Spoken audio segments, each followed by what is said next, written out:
कथा कहानी किस्सा के सभी दोस्तों को नमस्कार। कहते हैं जीवन की समस्याएं पैदा होते ही शुरू हो जाती हैं। हम सभी रोज इन समस्याओं से जूझते हैं। आज की कहानी भी इसी विषय पर है, तो लीजिए सुनिए भानु प्रताप की कहानी उपाय।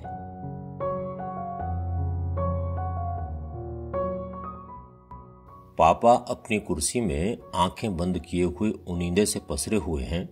उन्हें देखकर लगता है कि अब कोई परेशानी उन्हें नहीं है, लेकिन किसी तरह की कोई खुशी भी उनके चेहरे पर दिखाई नहीं देती। उनके लिए अब सब कुछ एक जैसा हो गया है, न किसी कष्ट से दुख और न किसी सुख से कोई खुशी। कोई आदमी आपके इर्द गिर्द जिंदगी के कितने तूफान खड़े कर सकता है, इसका हिसाब उसके जाने के बाद ही पता चलता है। एक हफ्ते पहले ही मां को अंतिम विदाई देकर हम लोग लौटे हैं। दूसरों के जीवन को अशांत बना देने में माहिर मां आखिरी समय में एकदम चुप हो गई थी। सारे दुख कष्ट भूलकर लंबी यात्रा के लिए जैसे खुद को तैयार कर रही थी। पापा को देखकर हल्के से मुस्कुरा देती। मैं समझ नहीं पाता था कि माफी मांग रही है या माफ कर रही है। लंबे समय तक साथ रहने पर शब्दों की जरूरत शायद कम पड़ने लगती है, या फिर जो व्यक्ति कहना चाहता है वो शब्द समझा नहीं पाते। दोनों ही बातें सही हैं। पापा भी घंटों मां का हाथ पकड़कर उसे देखते। एक छोटे से स्पर्श की कीमत का सही आकलन तभी हो पाता है जब समय कम बचता है। मां एकदम से नहीं गई थी। पिछले दिसंबर में मां 80 साल की हो गई थी। शरीर धीरे धीरे जवाब दे रहा था। गठिया घुटने बर्बाद करता हुआ शरीर में फैल गया था। बिस्तर में पड़े पड़े दर्द के सिवाय कुछ और सूझता ही नहीं था मां को। पूरा पूरा दिन मां की सेवा में लगे पापा खुद को ही भूल गए थे। रंजना ने ध्यान न रखा होता तो पापा के बारे में सोचकर ही सिहरन सी होने लगती है। वो भी कितना करे। 2 साल के सोनू की शरारतें लगातार बढ़ रही थीं। छोटे बच्चे के साथ साथ 2 बड़े बुजुर्ग भी उससे मिल गए थे। रिटायरमेंट के बाद से ही मां पापा मेरे साथ रहने आ गए थे। पापा शांति की मूर्ति हैं। अपना दर्द बहुत दूर तक झेल सकते हैं। मुझे याद नहीं आता कि उन्हें मैंने कभी उफ करते हुए भी देखा हो, लेकिन छोटी छोटी बातों पर आग बबूला हो जाना मां के लिए कोई नई बात नहीं थी। हम भाई बहन के साथ पापा ने भी मां को झेला है। हम तो खैर अपने कमरे में चले जाते थे, लेकिन पापा मां का कोप भाजन भी बनते और फिर उसे मनाते भी थे। मां खुद को हमेशा कष्ट में पाती थी।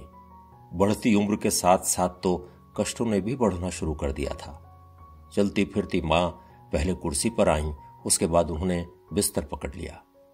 इसके साथ ही हमारा सबसे कठिन दौर शुरू हो गया।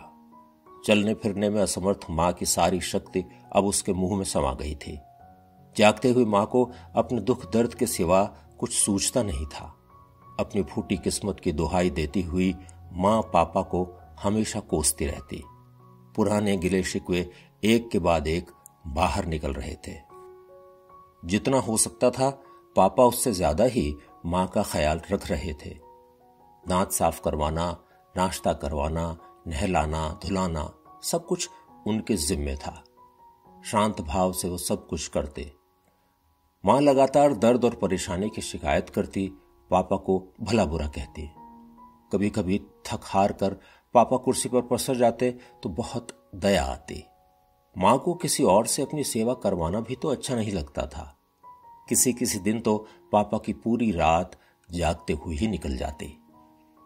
मां की शिकायतें लगातार बढ़ रही थीं। पापा मशीन की तरह काम करने लगे थे। मां का जो भी काम करते यंत्रवत करते। पहले की तरह खुशी संतुष्टि अब उनके चेहरे पर दिखाई देनी बंद हो गई थी। कभी कभी मां की आवाज सुनकर भी अनसुनी कर देते, लेकिन कब तक। बुझे बुझे से उठते और फिर मां की सेवा में लग जाते। इधर कुछ ज्यादा ही हो गया था। गिलास या दवा की शीशी गिरा देना मां के लिए आम बात हो गई थी। मां जोर जोर से चिल्लाने भी लगी थी। बिना बात के रोना, और हम सभी को उन्होंने भला बुरा कहना शुरू कर दिया था। आस पड़ोस के लोग दबी जुबान में पूछने भी लगे थे कि मां को क्या परेशानी है, अब उन्हें क्या समझाया जाता।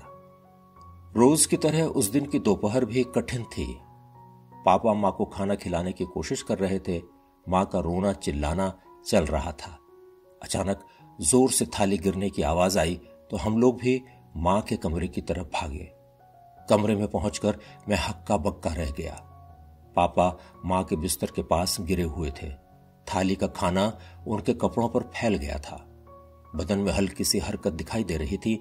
आंखें आधी खुली हुई थीं और मुंह से अजीब अजीब तरह की आवाजें आ रही थीं। रंजना और मैंने मिलकर उन्हें उठाया और उनके बिस्तर पर बिठाया। पापा की आज जैसी हालत मैंने पहले कभी नहीं देखी थी। उनको धीरे से मैंने उनके बिस्तर पर लिटाया। मां खुद सकते में थीं, जोर जोर से कराहना चिल्लाना सब भूल गई थीं। पापा की हालत के लिए खुद को ही जिम्मेदार समझ रही थीं। मां ने कुछ कहना चाहा तो मैंने झड़क दिया। रंजना ने मां को संभाला और मैं पापा की देखभाल में लगा। अगले दिन उन्हें डॉक्टर के पास लेकर गया। वो मना करते रहे लेकिन मैं नहीं माना।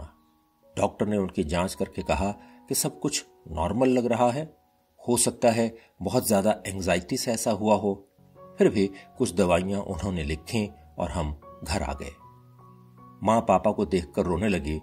पापा उठकर मां के पास गए और मां का हाथ पकड़कर उसे दिलासा देने लगे। मां के आंसू पोंछने की उन्होंने कोशिश की तो मां और जोर जोर से रोने लगी। उस रात पापा काफी देर तक मां के पास बैठे रहे। वो मां को समझा रहे थे कि सब कुछ ठीक हो जाएगा, चिंता की कोई बात नहीं। मेरे लिए ये चिंता का नया कारण बन गया था। अभी तक तो मां ही थी, लेकिन अब दो दो बीमार बूढ़ों की देखभाल करने का जिम्मा हमारे ऊपर आ गया था। रंजना बच्चे के साथ सारा दिन काम पर लगी रहती, लेकिन अब क्या होगा यह सोचकर ही दिल घबराने लगता था। पापा धीरे धीरे सामान्य हो गए। मैं भी थोड़ा चिंता मुक्त हो गया। मां को मैंने समझाया कि पापा की भी हालत अब ठीक नहीं है, इसलिए थोड़ा सब्र से काम लेना होगा। मां ने अपनी बुझी हुई आंखों से मुझे देखा और हामी भरी। पापा थोड़ा ठीक हुए तो मां की कहानी फिर शुरू हो गई। मां को मैंने बहुत समझाया पर मां न समझी। जिसकी आशंका थी फिर वही हुआ। पापा फिर एक दिन अचानक गिर पड़े। मां को मैंने जो न कहना था वो भी कह दिया। मां की बीमारी, पापा की भलमनसाहत, घर की शांति और क्या क्या नहीं कहा मैंने। पापा आमतौर पर स्वस्थ ही थे और नियम से योगा वगैरह करते थे। मां के दुख से हम सभी परिचित थे, लेकिन पापा ना तो अपने दुख किसी से कहते और ना ही उन्हें किसी की सहानुभूति अच्छी लगती। मां जब भी बहुत ज्यादा असंतोष दिखाती, परेशान करती तो पापा को फिर से दौरा सा पड़ जाता। दवा वो खा रहे थे, लेकिन ऐसा क्यों हो रहा है पता नहीं चल रहा था। पापा की हालत देख मां भी अब कुछ कम ही हल्ला करती थी। रंजना भी अब पहले जैसी परेशान नहीं लगती थी। उसे भी पता था कि पापा की बीमारी एक दो दिन में ही ठीक हो जाती है। और फिर मां की वो स्थिति आ गई जब वो धीरे धीरे चुप हो गई। मां के काम कम तो नहीं हुए थे, लेकिन अब पापा पहले वाले तनाव से मुक्त लगने लगे थे। मां के मन की बात वो पढ़ लेते और मां का खाना पीना सब समय पर हो जाता। ऐसा लगने लगा था कि मां के दुख दर्द कम हो गए हैं। शायद मां को दर्द सहने का अभ्यास हो गया था या फिर दर्द हो ही नहीं रहा था। मां ने जिस दिन अंतिम सांस ली उस दिन हम सब अपराध बोध से घिरे हुए थे। लोग कहते आप लोगों ने मां की बहुत सेवा की तो बुरा लगता, कुछ और अधिक हम कर सकते थे। पापा बहुत शांत लगने लगे थे। उनके पास अब समय ही समय था। घर के कामकाज में भी वो हाथ बटाते और अपना पढ़ने पढ़ाने का काम भी करते। तबीयत भी अब उनकी ठीक हो गई थी। मां के जाने के बाद वो निश्चिंत से दिखाई पड़ने लगे थे। सोनू ही अब उनका केंद्र हो गया था। सुबह उठने से लेकर उसके सोने तक वो लगातार उसके साथ रहते। सोनू को भी अब दादाजी का ही साथ चाहिए था। उनकी संगत में वो कुछ जिद्दी भी हो गया। अपनी बात मनवाने के लिए वो अक्सर पापा को सामने ले आता था। पापा को भी हम लाख समझाते, लेकिन वो बच्चा है कहकर हमें ही चुप कर देते। पापा की शह पर अब हमारा कहना भी वो कम मानने लगा था। और उस दिन तो कुछ ज्यादा ही हो गया। किसी बात पर सोनू ने जिद पकड़ ली थी। हम लोगों के लाख समझाने के बावजूद वो मानने को तैयार नहीं था। पापा भी उसे समझा चुके थे, लेकिन उस पर कुछ असर नहीं हो रहा था। अचानक पापा को फिर से वैसा ही दौरा पड़ा जैसा मां के समय पर होता था। हम सब एकदम से तनाव में आ गए। रंजना पानी लेने के लिए दौड़ी। मैंने पापा को संभाल कर बिस्तर पर बिठाया। सोनू एकदम चुप होकर दादाजी को देखने लगा। कुछ ही समय बाद पापा सामान्य हो गए। सोनू को प्यार से उन्होंने अपने पास बुलाया और बैठाकर बातें करने लगे। रंजना पानी ले आई थी। पापा ने पानी पीकर गिलास उसे वापस दिया तो रंजना ने पूछा, पापा रात में क्या खाएंगे? पापा ने मुस्कुराते हुए कहा, जो भी बनेगा वही खा लेंगे बेटा। अब अकेले में बैठकर सोच रहा हूं तो मुझे लग रहा है कि पापा से पानी का गिलास वापस लेते हुए उन्हें देखकर रंजना मुस्कुराई थी। बहुत हल्की सी मुस्कान पापा के होंठों पर भी मैंने देखी। दिमाग में शंका सी हो रही है। सोचता हूं आपसे ही पूछ लूं, कहीं पापा की अज्ञात बीमारी का कोई संबंध इन मुस्कुराहटों से तो नहीं है?